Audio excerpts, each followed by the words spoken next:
Hello மக்களே, ஒரு உண்மை கதை. காந்திஜி காலத்தில் ஒரு அம்மா தன்னுடைய குழந்தைய கூட்டிகிட்டு காந்திஜியை பார்க்க வந்தாங்களாம். என்னம்மா என்ன வேணும்னு கேட்கும்போது, காந்திஜி அவர்களே, என் பையன் எப்போ பார்த்தாலும் சுகர் சாப்பிட்றான், அட்லீஸ்ட் ஒரு நாளைக்கு 2 ஸ்பூன் எடுத்து வாயில் போட்டுடுறான் அப்படின்னு சொன்னார். உடனே அவர் சொன்னாராம், இல்லைம்மா எனக்கு இன்றைக்கி வேலை இருக்குது, நாளைக்கு உன் குழந்தைய கூட்டிகிட்டு வான்னு. அவங்க பாதி தூரம் கூட்டிகிட்டு வந்துட்டு ஏன் அட்வைஸ் பண்ணாமல் அனுப்பிட்டாரு அப்படின்னு அவங்க யோசிச்சுட்டே வீட்டுக்கு போயிட்டாங்க. அடுத்த நாள் அந்த குழந்தைய திருப்பியும் கூட்டிகிட்டு வந்தாங்களாம். காந்திஜி அந்த பையனை கூப்பிட்டு, ஐயா சாமி, சர்க்கரையெல்லாம் சாப்பிடக்கூடாது, சாப்பிட்டா வயிற்றில் பூச்சி வரும், பல்லுலாம் சொத்தை வரும்னு சொன்னாராம். அந்த குழந்தையும் இனிமேல் நான் சாப்பிட மாட்டேன் காந்திஜி அப்படின்னு சொல்லி போயிடுச்சான்.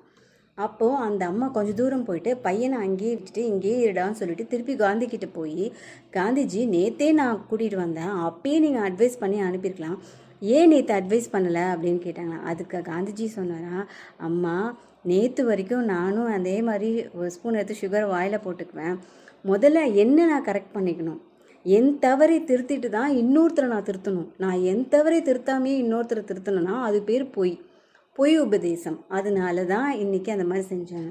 ஸோ இதுலேருந்து என்ன தெரியுது, நம்ம ஒரு தப்பை செய்யும் போது இன்னொருத்தருக்கு அட்வைஸ் பண்ணக்கூடாது, நம்மளை நம்ம கரெக்ட் பண்ணிட்டு அப்புறம்தான் இன்னொருத்தருக்கு அட்வைஸ் பண்ணணுன்றது தெரியுது. காந்தி மகானுக்கே அப்படின்னா அப்போது நம்மளை மாதிரி சாதாரண மக்கள் எப்படி இருக்கணும்? உங்கள் கையில் தான் இருக்குது.